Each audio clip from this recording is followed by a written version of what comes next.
ప్రియమైన మా పరలోకపు తండ్రి, పరిశుద్ధమైన దేవా, నీకు వందనాలు. ఉదయకాల సమయంలో మీరు మన సజీవులుగా ఉంచిన కొరకై స్తోత్రాలు. మరొక దినమును మాకు అనుగ్రహింపజేసినారు, వందనాలు. ఈ ఉదయకాల సమయంలో ప్రభువా, దైవ మర్మముల ద్వారా మే 9వ తేదీ నాడు మా అందరితో మీరు మాట్లాడి మహిమ పొందమని ప్రభుని యేసుక్రీస్తు వారి నామం పేరిట ప్రార్థించి వేడుచున్నాము తండ్రి, ఆమేన్. దైవ మర్మములు మే 9వ తేదీ. నీ ఆలోచన చేతను నడిపించదవు. కీర్తనలు 73వ అధ్యాయం 24వ వచనం. మొదటి సమూయేలు గ్రంథం 31వ అధ్యాయము 3 నుంచి 6వ వచనంలో చదివినట్లయితే, ఫిలిష్తీయులకు సౌలునకు జరిగిన యుద్ధమును గూర్చి చదివేదము.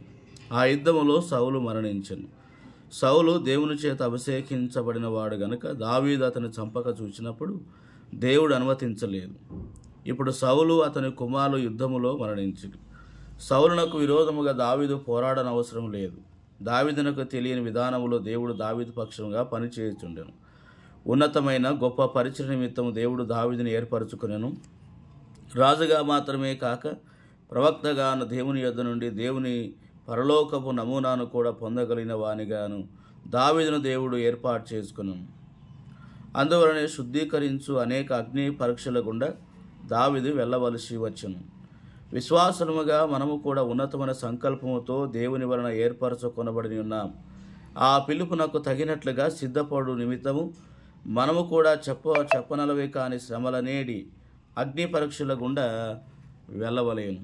మన జీవితం విషయము దేవుని చిత్తమేమిటో తెలుసుకొనవలసింది మన పని. పాత నిబంధనలో దేవుని చిత్తం తెలుసుకొనుటకు ప్రజలు ప్రధాన యాజకుని యొద్దకు పోవలసి ఉండెను. ఇప్పుడైతే దేవుడే నా ప్రధాన యాజకుడు, ఆయన యొద్దకు ఏ సమయంలోనైనా నేను వెళ్ళగలను.